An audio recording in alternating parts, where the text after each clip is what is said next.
সুখপুর নামে এক রাজ্য ছিল। সেই রাজ্যের রাজা তার রাজ্যের থেকে রানীকে বেশি ভালোবাসতো। রানী কলাবতীর মোহে রাজা এতটাই মুগ্ধ হয়ে থাকতেন যে রাজ্যভার সামলানোর দিকে তার কোনো লক্ষ্যই থাকতো না।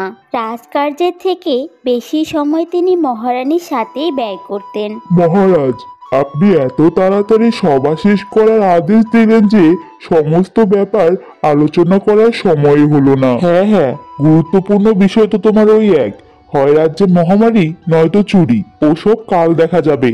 আর এখন মহারানী আমার জন্য অপেক্ষা করছে। না না মহারাজ, বিষয় শুধু এতটুকু নয়। গোপন সূত্রে জানা গেছে পাশের রাজ্য আমাদের রাজ্য আক্রমণের ফন্দি করছে। হ্যাঁ, তো সৈন্যদলকে মহড়া দিতে আদেশ করো। আর পাশের রাজ্য আমাদের রাজ্য আক্রমণের ফন্দি করেছে, আক্রমণ তো আর করেনি। কিন্তু মহারাজ, আপনি ব্যাপারটার গুরুত্ব বুঝতে পারছেন না। আমি রাজা হয়ে বুঝতে পারছি না, আর তুমি মন্ত্রী হয়ে সব বুঝতে পারছো? যাও তো এখান থেকে, আমার রানীর সাথে দরকারি কাজ আছে।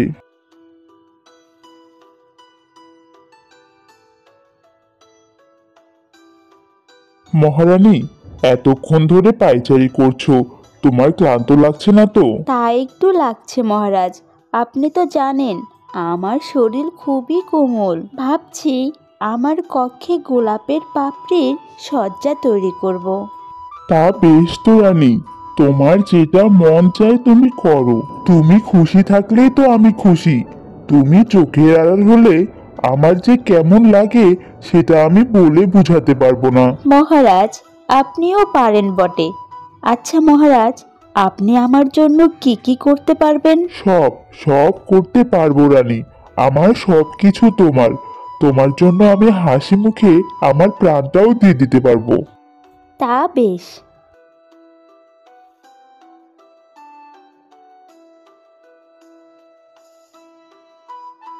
মহারাজ, এই সময় এসে বিরক্ত করার জন্য আমাকে মাফ করবেন মহারাজ, কিন্তু এক গুরুত্বপূর্ণ বিষয় নিয়ে আপনাকে এখন একটু সবাই যেতে হবে। ক্ষমা করুন রানীমা, আমি বাধ্য হয়ে এসেছি। মহারাজ, আমাদের রাজ্যে ভিন রাজ্যের গুপ্তচর ধরা পড়েছে, তাই মন্ত্রীমশাই আপনাকে সবাই এক্ষুন দেখেছে। শোনো, তোমার কি কোনো কাণ্ডজ্ঞান নেই? আমি এখন মহারানীর সাথে একান্তে সময় কাটাচ্ছি। এখানে তোমার আসার সাহস হলো কি করে? মহারাজ, আপনি তো বলেছিলেন এই সময়টা আমাদের ব্যক্তিগত সময়, আর ব্যক্তিগত সময়ে বুঝি রাজকার্য থাকে?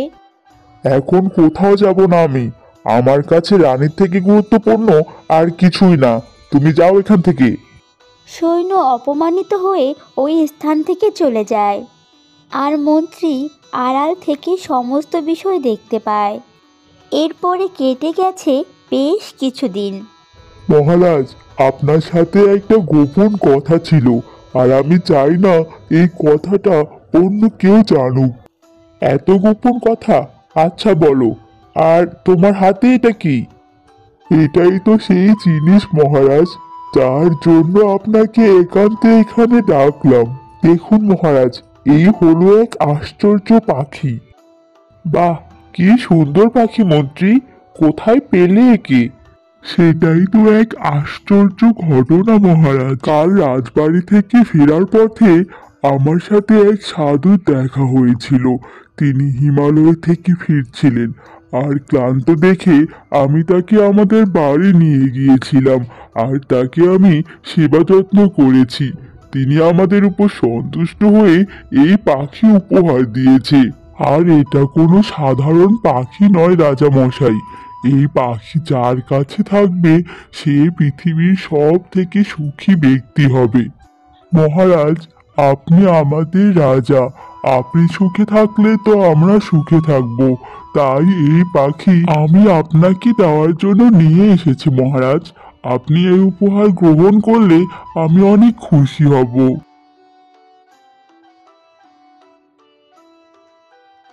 এরপর মহারাজ সেই পাখিটা নিয়ে রানীর কক্ষের দিকে চলে যায়।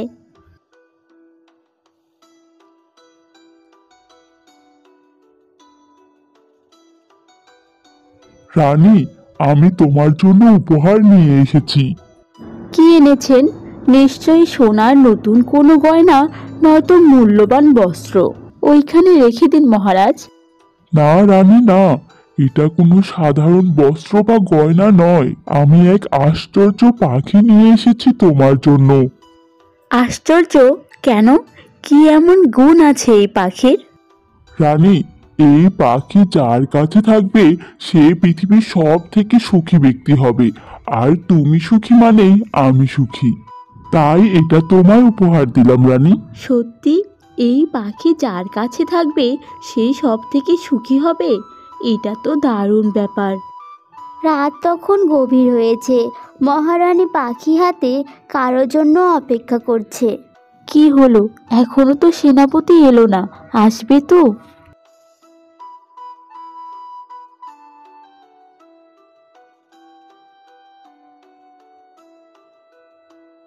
মহারানী আদেশ করবেন আর সেনাপতি আসবে না, তা কি হয়? এই তো তুমি এসে গেছো, আর আমি ভাবলাম তুমি আসবে কি না। প্রিয়তমার পত্র পেয়ে প্রেমিক কি না এসে পারে? তা এত রাতে ডেকে পাঠালে যে। কি করব বলো তো, তোমার সাথে সাক্ষাৎ হয়নি কত দিন হয়ে গেল। কাল থেকে জানলার ধারে অপেক্ষা করছিলাম, কিন্তু তুমি এলেই না।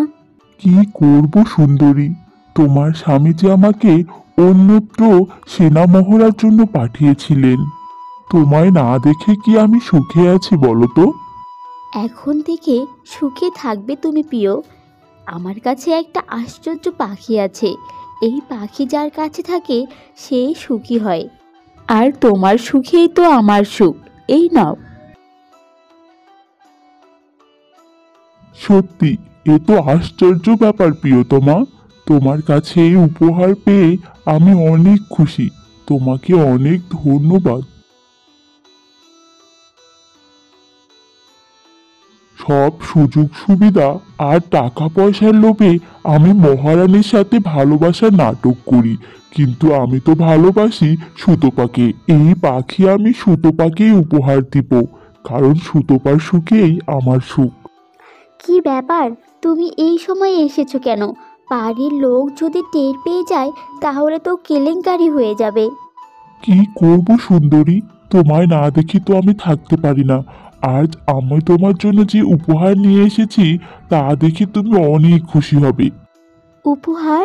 কি এনেছো গো? দামি শাড়ি নাকি দামি গয়না?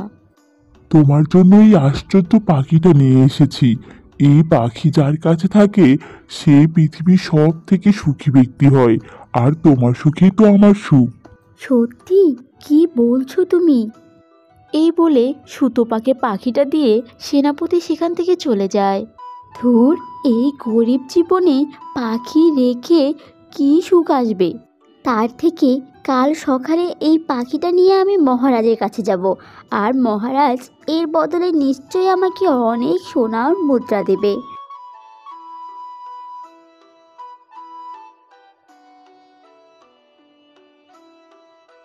পরের দিন সকালে সুতোপা পাখিটাকে নিয়ে রাজপ্রাসাদে চলে আসে।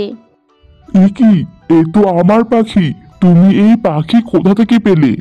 মহারাজ, এই পাখি এক সাধু আমার সেবায় খুশি হয়ে আমাকে উপহার দিয়েছিলেন। মিথ্যে মিথ্যে মিথ্যে! মহারাজ, একদম এই তথ্যে বিশ্বাস করবেন না। এ কি, এই পাখি কথা বলতে পারে? আর মিথ্যে কথা মানে? মহারানীর কাছ থেকে তুমি এই মহিলার কাছে কিভাবে গেলে? আপনি যাকে প্রাণের থেকে বেশি ভালোবেসে নিজের সুখের কথা না ভেবে সুখী করতে চেয়েছিলেন, সেই মহারানী এসবের জন্য দায়ী মহারাজ। বেয়াদব পাখি, তুমি কি বলছো তুমি জানো? হ্যাঁ মহারাজ, সব জানি আমি। মহারানী নিজের প্রেমিক সেনাপতিকে আমাকে উপহার দিয়েছিলেন, আর সেনাপতি উপহার দিয়েছিলেন তার প্রেমিকা সুতপাকে। আর সুতপা বকশিস লাভের আশায় আপনাকে দিতে এসেছে আমাকে। না, এটা হতে পারে না। তুমি মিথ্যে বলছো। মহারানীকে আমি নিজে জিজ্ঞেস করব।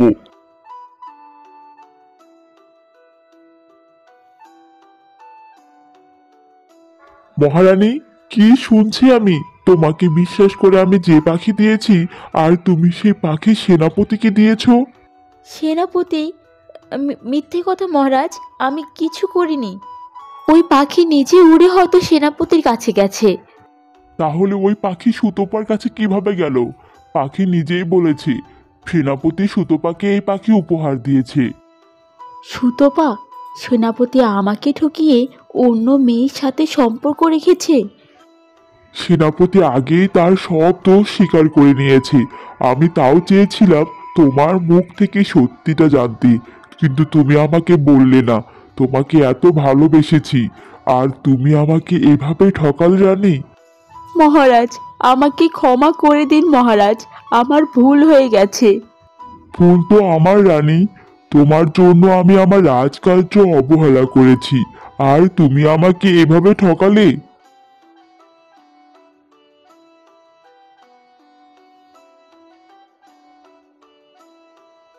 শান্ত হন মহারাজ। কাউকে অতিরিক্ত বিশ্বাস করলে তার ফল এটাই হয়। আমি আগেই সন্দেহ করেছিলাম মহারাজ, তাই তো আমি এই ফাঁদ পেতেছিলাম। তার মানে কি বলছো কি তুমি? এই পাখি কোনো আশ্চর্য পাখি নয় মহারাজ। এই পাখি আমার স্ত্রী কিনেছিল, কিন্তু এই পাখি যে কথা বলতে পারে তা জানতাম না। কেন মন্ত্রী, কেন? তুমি কেন আমার সাথে ছলনা করলে? কারণ আপনার কাছে রাজ্যের থেকে অধিক গুরুত্বপূর্ণ ছিল মহারানী। আর অন্যদিকে মহারানী আপনার আড়ালে সেনাপতির সাথে এই সত্যিটা এই সত্যিটা আপনার সামনে আনার অনেক দরকার ছিল মহারাজ। ঠিকই বলেছ মন্ত্রী তুমি। আমি আমার ভুল বুঝতে পেরেছি। আমি এখন থেকে রাজ্যের সকল দায়িত্ব আমি নিজের কাঁধে তুলে নিলাম। আর এই সেনাপতিকে তুমি বন্দি করো, আর মহারানীকে নির্বাসনে পাঠিয়ে দাও। কোনো বিশ্বাসঘাতকের ঠাঁই এই সুখনগরীতে হবে না।